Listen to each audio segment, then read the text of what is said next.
I thought I'd finally moved on from her lies, until the day her sister handed me a box full of letters, a DNA test, and a truth she never had the courage to say while she was alive.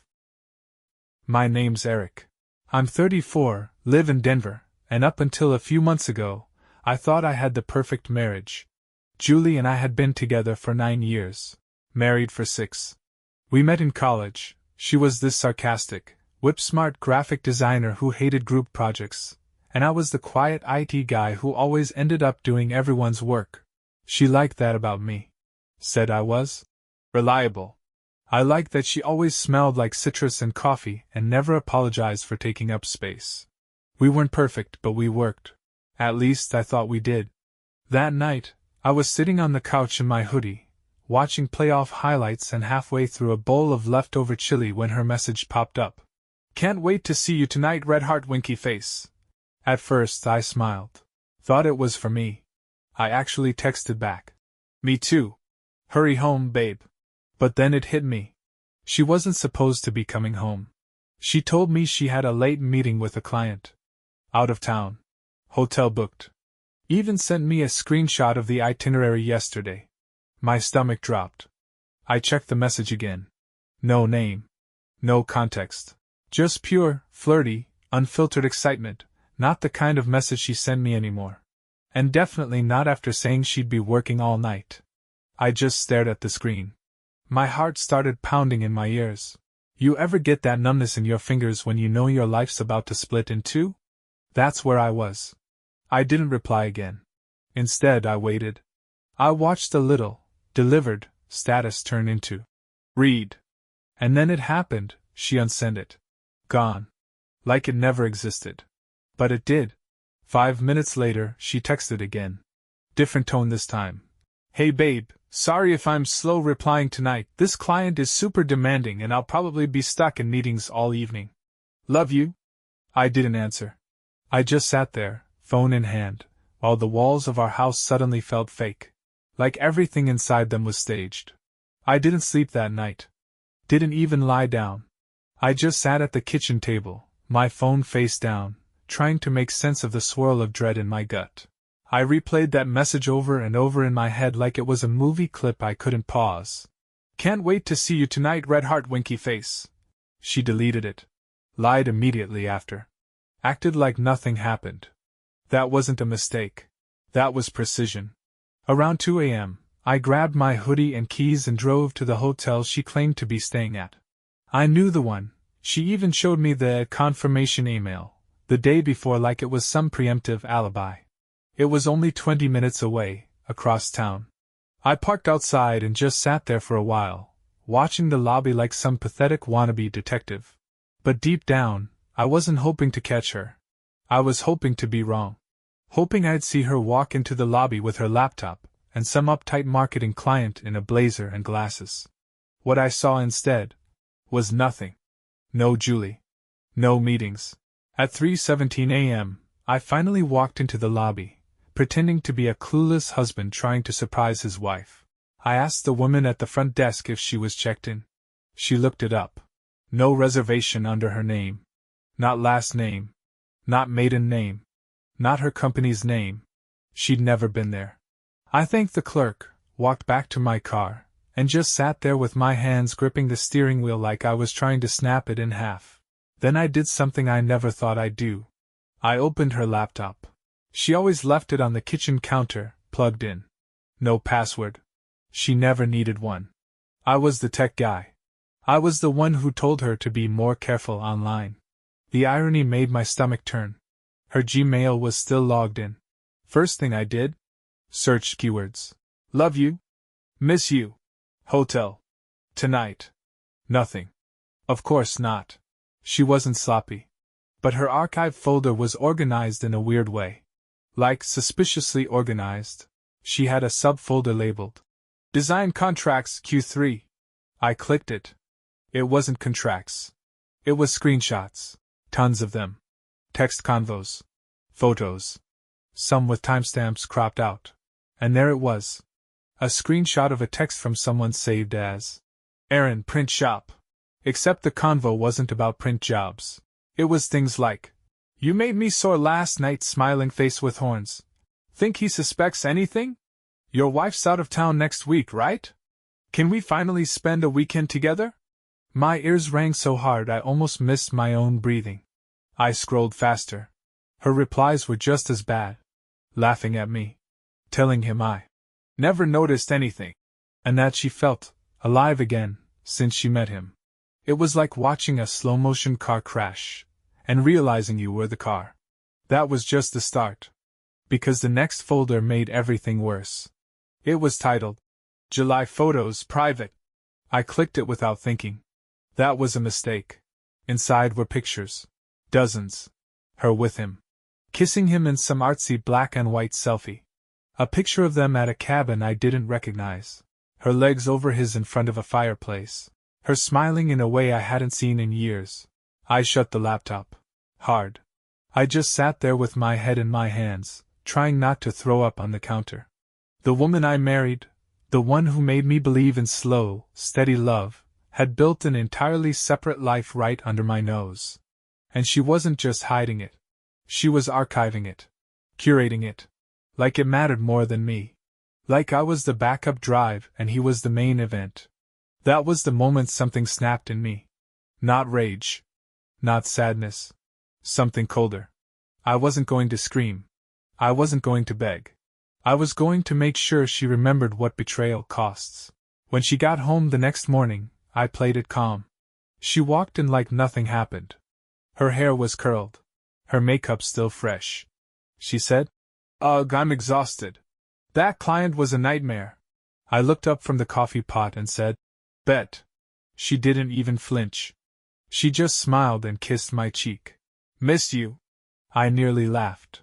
She poured herself some coffee and started scrolling on her phone like she hadn't nuked our marriage overnight. That whole day, I said nothing. But I started planning. And I didn't just want to expose her. I wanted to make it art. First thing I did? Copied everything from her laptop onto a thumb drive. Then I went full IT mode. Tracked metadata, timestamped everything. Created a PDF timeline of the affair, complete with matching receipts, photos, and messages. Next, I took it to her boss. Why?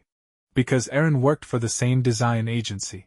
I booked a consultation with the company owner, a middle-aged guy named Vincent who I'd only met once before at their Christmas party. I told him I had something he needed to see. Handed him the drive. Sat silently while he went through it. Watched his face turn pale. When he finally looked up, all he said was, "You're not the first husband I've met this year." Turns out, Erin had a habit. Julie was just his latest. Vincent thanked me. Said it would be handled internally. I left knowing that Erin's job, and probably Julie's position on the upcoming rebranding campaign, were about to be vaporized. But I wasn't done. Next, I made a dinner reservation. Candlelit. Her favorite restaurant. Told her I wanted to reconnect. She showed up glowing. Thought I was crawling back. She even wore the necklace I gave her on our 3rd anniversary, a necklace she'd been wearing in one of the cabin photos. When dessert came, I slid a small box across the table. She opened it, expecting jewelry. Inside was the USB drive. She blinked. "What's this?" I said. "A highlight reel." She opened her mouth, then closed it. I smiled. "By the way, I forwarded it to your parents. And mine. And your boss. Merry early divorce." She froze. Didn't cry. Didn't scream. Just stared at me like she didn't recognize the man across the table. I stood up, dropped my napkin on the plate, and walked out without another word. And as I stepped into the cold night air, for the first time in months, I felt clean. 3 days. That's how long it took for everything to implode. Her parents called me first. Her mom, voice shaking, asking me if the photos were real. I didn't sugarcoat it. I said, "Check the timestamps. She's been lying to all of us." They were religious types. Church every Sunday, Christmas pageant family photos, the whole thing. They'd always treated me like the golden son-in-law. That died the second they opened that USB file. Her dad left me a voicemail. Just 5 words. "She's dead to us now." I didn't respond. Didn't need to. I already knew the storm was rolling in. Julie texted me that night.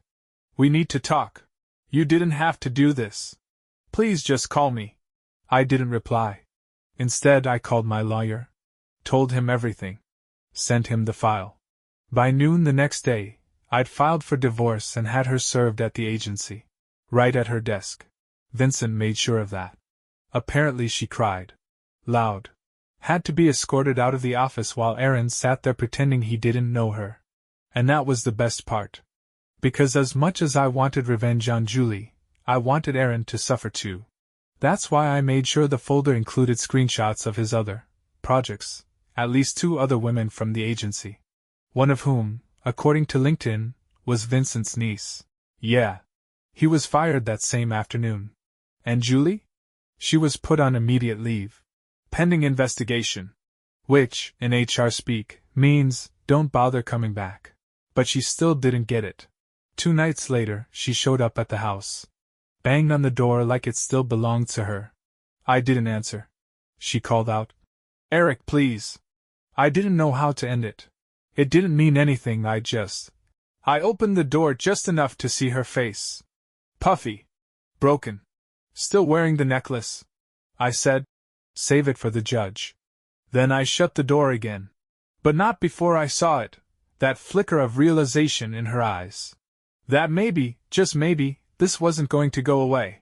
Here's what she didn't know yet. I'd cancelled all the joint accounts, froze the credit card, changed all the passwords to every utility, insurance, everything. The car she drove? Leased in my name. Returned. The apartment she rented after getting canned? Yeah, I'd already spoken to the landlord. Made sure he saw the photos. I might have implied she was a liability. He asked if she was dangerous. I just said, emotionally, yes. I wasn't lying. Julie spiraled fast. I heard from mutuals that she'd moved back in with a cousin an hour away. That she was trying to rebuild her life. That she was devastated. Good. Because for 6 months, I was the one wondering why my wife had turned into a ghost. Why she stopped kissing me goodnight. Why every touch felt like obligation. Turns out, I wasn't paranoid. I was just being trained not to trust myself. Gaslight into thinking I was boring. Or needy. Or too routine. But now she was the one alone with no job, no backup plan, no golden reputation. And me? I was rebuilding too. But the right way. I wasn't just moving on. I was moving up. She showed up at my new apartment 2 weeks after the divorce papers landed. No warning. No call. Just her knock, that same frantic, rhythmic knock I used to hear when she forgot her keys. But this time, I didn't open right away. I watched her through the peephole. She looked different. Pale. Hair tied up messily, like she hadn't slept. Her coat was too thin for the weather. No makeup. This wasn't the version of Julie the world knew, this was stripped down, exposed Julie. I finally opened the door. Just a crack. Just enough to look her in the eye. She whispered, Can we talk? I said, You've got 3 minutes. Start talking. She swallowed. I could tell she'd rehearsed a speech, but now she was choking on it. I lost everything. She said, voice breaking. My job. My reputation. My parents. You made sure of that. I didn't blink. You made sure of that. I corrected her. I just showed them the evidence. She shook her head, stepped closer like I was going to hug her. I messed up, okay? I know I did. But I didn't think it would blow up like this. I opened the door wider. She looked hopeful for half a second, until I held up my phone. Voice memos. Recording. She froze. You're recording me? She snapped. Yep. I said. Because I've seen what you do with people's words when no one's looking. You twist them. You use them. Not this time. Her lip trembled. She glanced down the hallway like she wasn't sure whether to run or fight. Then she said something I never expected. I'm pregnant. I stared at her. Everything stopped. Time. Sound. Thought. The hallway felt like it dropped 10 degrees. But something in her eyes didn't sit right. Not fear. Not vulnerability. Strategy. I stepped back. Just slightly. Yours and Aaron's? She blinked. Too fast. No. Yours. I laughed. Out loud.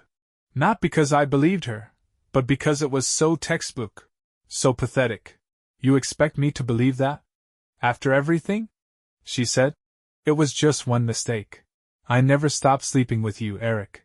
You know that. What if it's yours? I kept my tone flat. What if it's not? She reached into her purse and pulled out an envelope. Ultrasound. Dated last week. I wanted to tell you before the divorce was final, she said. But then you blew everything up. I didn't know how. I took the envelope, looked at the blurry, peanut-shaped image. Then I said, you have one chance to prove it. DNA test. Court ordered. Until then, I'm not saying another word. Her face twisted. That mask finally cracking. Why are you being so cruel? She snapped. You were never like this before. I tilted my head. You were never a lying narcissist before either. Guess we both changed. Then I shut the door in her face. That night, I called my lawyer again. Told him what happened. He didn't flinch. He said we'd file an emergency petition to secure parental rights, pending confirmation that I was the biological parent. But between us? I already knew it wasn't. Julie was pulling the last card she had left, and even that was counterfeit. I started prepping, just in case. Went through my old journals. Found the last time we'd slept together. Tracked the calendar. Timeline didn't fit. Not unless she was carrying some kind of alien pregnancy. Still, I wasn't stupid. We got the court order. She was forced to submit to a test. While we waited for the results, she texted me constantly. Voice messages. Paragraphs. Even weird stuff like old photos of us from college, trying to play the nostalgia angle. I didn't respond. Not once. Because that part of me, the part that still remembered who she used to be, was dead. Then the results came. 0% match. Not mine. Not even close. The relief hit me like oxygen after drowning. But the real victory? Wasn't just that it wasn't mine. It was that I had it in writing, proof that she'd lied to try to manipulate the divorce. And that, legally, is a game changer. My lawyer filed an emergency motion to block spousal support. Argued malicious deception and fraudulent claims. The judge agreed. Julie walked away from the marriage with nothing. No money. No property. No leverage. And the best part? Aaron had already ghosted her. Oh yeah, I kept tabs. Turns out he moved to Austin, started fresh. Didn't even say goodbye. She was left holding a boy that wasn't mine, a ruined career, and a family that no longer spoke to her. Meanwhile, I started dating again. Slowly. Cautiously. Nothing serious yet, but for the first time in years, I didn't feel like I was walking on emotional eggshells. I slept through the night. I cooked just for me. I listened to the silence and actually liked it. Julie sent one final message a month later. I'm sorry. I know you'll never forgive me. I just hope one day you remember who I was, not who I became. I didn't reply. Because she was right about one thing, I will always remember who she became. And I'll never forget what it taught me. It was a Tuesday. Chilly. Late October. I was home early from work, just about to crack a beer and fall into the couch when the doorbell rang. I wasn't expecting anyone. When I opened the door, I froze. He couldn't have been more than 13. Hoodie. Backpack slung off one shoulder. Nervous eyes. And a face that stopped my heart for a full 3 seconds. Because for a split, surreal moment, I saw her. Not the Julie I exposed. The Julie I met. That 21-year-old version with the crooked smile and sunflower freckles and the smartass attitude. But this wasn't her. This was a boy. He looked up at me and asked, Are you Eric? My mouth went dry. Yeah. Who are you? He hesitated. Then handed me a note. Handwritten. No return address. Just folded lined paper. I opened it. Eric. Asterisk, if you're reading this, then my son found you. I didn't know how else to do this. I know I don't have the right to ask anything from you. But he's been asking questions. About who his father is. About the kind of man you were. I told him everything. I mean that. No lies. He's smart. He wanted to find you himself. Please don't punish him for my mistakes. Just talk to him. One time. That's all I ask. Asterisk. Julie. My pulse hammered in my ears. I looked back down at the boy. His hands were in his hoodie pocket, but his shoulders were tense, like he was bracing to be yelled at. He asked again. Are you my dad? I exhaled. No. I'm not. But come inside. He blinked, surprised. I wasn't being kind. I wasn't trying to heal old wounds or play pretend. But I couldn't just slam the door on a boy who'd probably spent the last hour working up the courage to ring it. He sat across from me at the kitchen table. Didn't touch the soda I offered. Just kept his backpack clutched like a life vest. I asked, What do you know? He said. She told me about the divorce. About what she did. About you. I nodded. And? She said I wasn't yours. But that. I almost was. That if things had gone different, you would have been my dad. I leaned back in my chair. That hit harder than I expected. He added, She never lied about that stuff. She said she didn't want me growing up thinking you were the villain. I snorted. That's a first. I've been called a lot of things. Hero's not one of them. He cracked a tiny smile. Looked down. Then he said something I'll never forget. She said the only real man she ever knew was the one she betrayed. I don't know what I expected from this boy. Maybe resentment. Maybe misplaced anger. What I didn't expect was grace. He told me he'd found my name in court records online. Matched it with an address. Took a bus. He said he'd thought about it for weeks. That he didn't want money. Didn't want a dad. Just answers. Why didn't you stay mad forever? He asked. She ruined everything. I thought about it. Long and hard. Then I told him the truth. Because anger's a fire. At first, it keeps you warm. But then it burns your house down. He nodded like he understood. He stayed for 2 hours. We talked about school. Music. Video games. Then he left. Before he walked out, he looked at me and said, Thanks for not slamming the door. I said, I wanted to. But some doors open for a reason. Later that night, I sat with the note again. Julie's handwriting was shaky. Uncertain. But the message was clear. She wasn't looking for forgiveness. Just a thread. A way to make some kind of peace out of the ashes. I didn't call her. Didn't write back. But I did write him. A letter. Told him about the man I used to be. The man I had to become after everything blew apart. Told him that his life didn't have to be defined by anyone's mistakes. Not his mother's, not mine, not Aaron's ghosted legacy. Told him he wasn't a consequence. He was a choice. I didn't hear from her for another year. Not after the boy left. Not after the letter. Nothing. I figured that was the end. The final flicker. And honestly, I was okay with that. I'd moved on. Not in some poetic, inspirational way. Just in the real life, get through the day way. Working. Sleeping. Laughing again without guilt. Dating here and there. The scars were still there, but they didn't bleed anymore. Until last month. Another Tuesday. Always seems to be a damn Tuesday. I heard a knock. Slower this time. No panic. No urgency. Just steady. Like someone prepared to wait. I opened the door. Julie stood there. Older. Thinner. Hair shorter. The sun had done something to her skin. More lines around her mouth and eyes. And her eyes? Empty in a way I'd never seen before. She was holding a box. Cardboard. Worn edges. A lid that looked like it had been taped and untapped too many times. She didn't say hi. She just whispered, Can I come in? I didn't say yes. I just stepped aside. She sat at the same table her son had.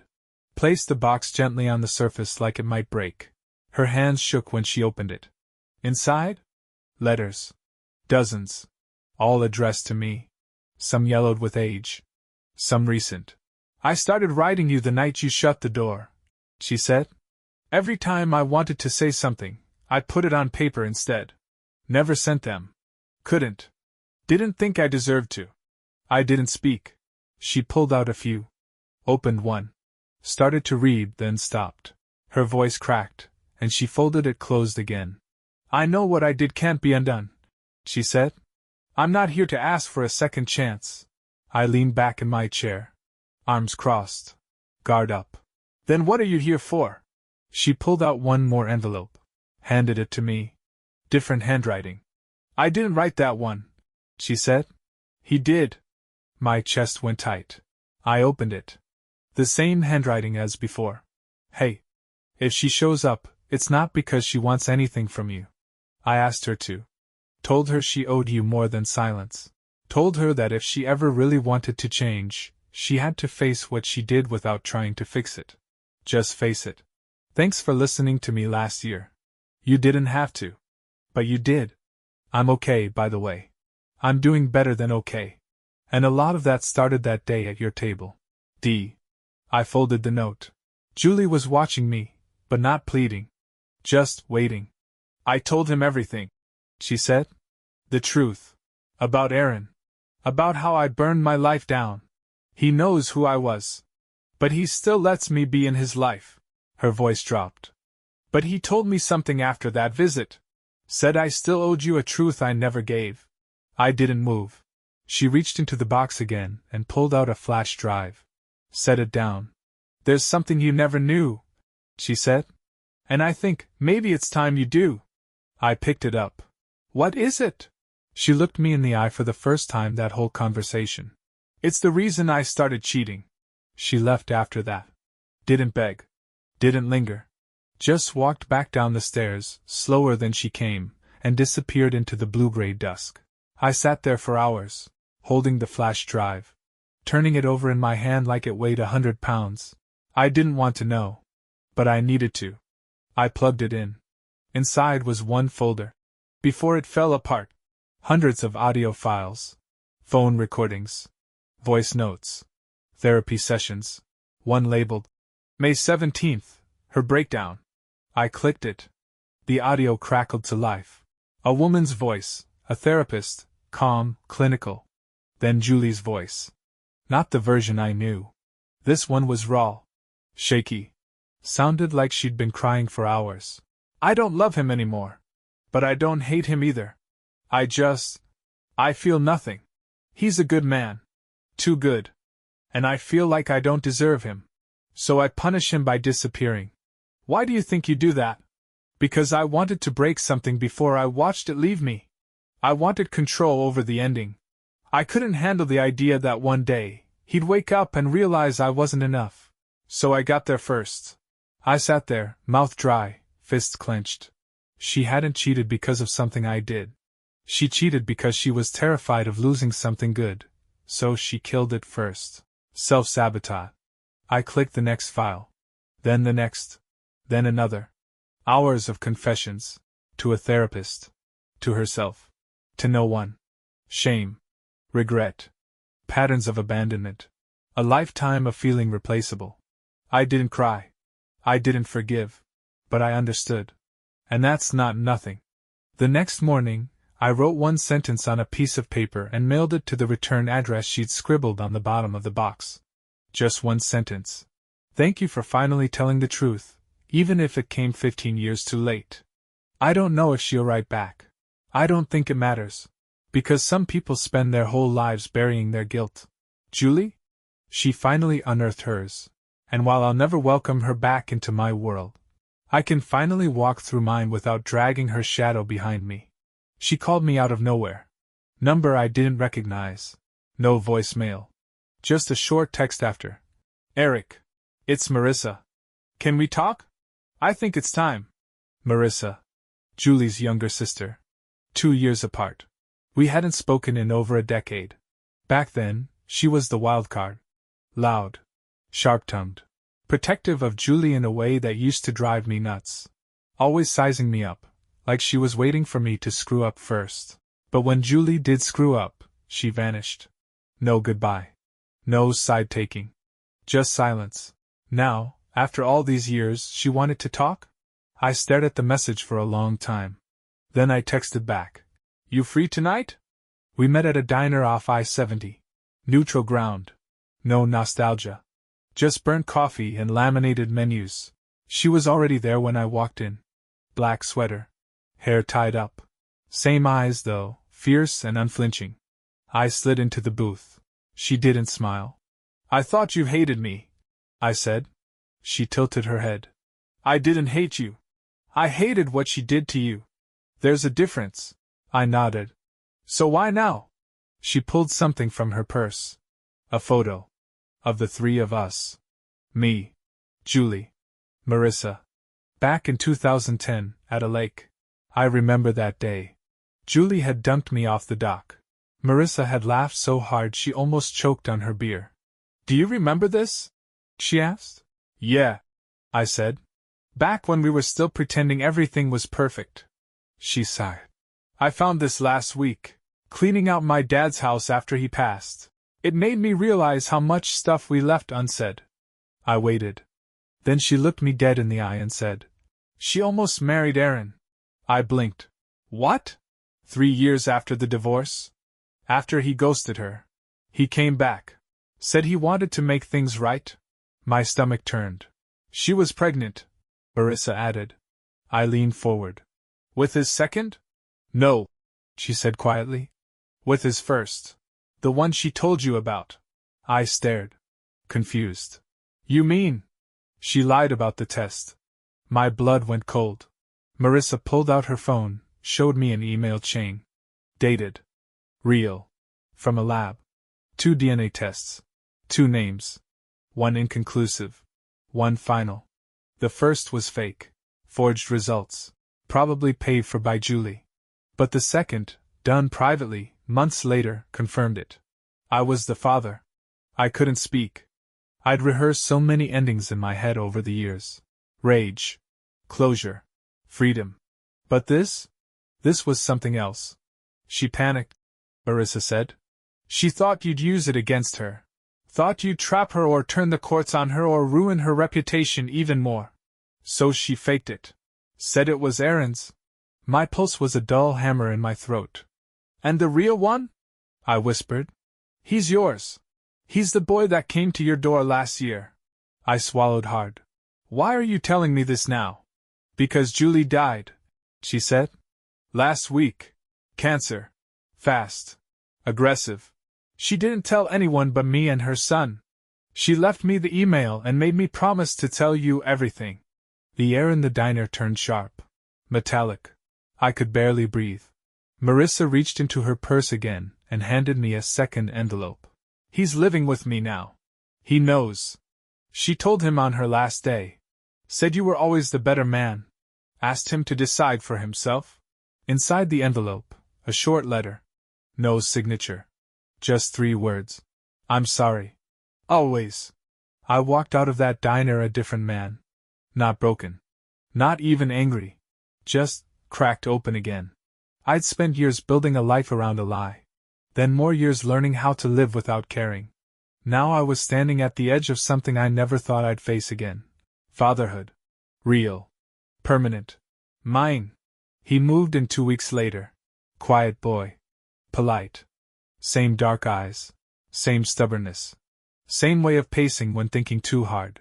We didn't call each other anything at first. Just man and hey and, can you grab me that? But one night, after we built a bookshelf for his room, he stood in the doorway and said, So what now? Are you like my dad or something? I looked up. Do you want me to be? He shrugged. I don't really remember having one. I mean, I had Aaron for like a year. But he sucked. I smiled. Well, I don't plan on sucking. He smirked. That's a weird way to say yes. I laughed. Yeah. I guess I'm your dad. He nodded. Walked off. But before he hit the hallway, he said, Cool. So yeah? That's the end of the story? Or maybe it's the beginning of a different one. Julie's gone. The lies are over. And the boy who wasn't mine turned out to be the one thing I never knew I needed. And maybe that's what real revenge looks like. Not the destruction. Not the exposé. But the quiet, steady healing that happens when the truth finally has nowhere left to hide.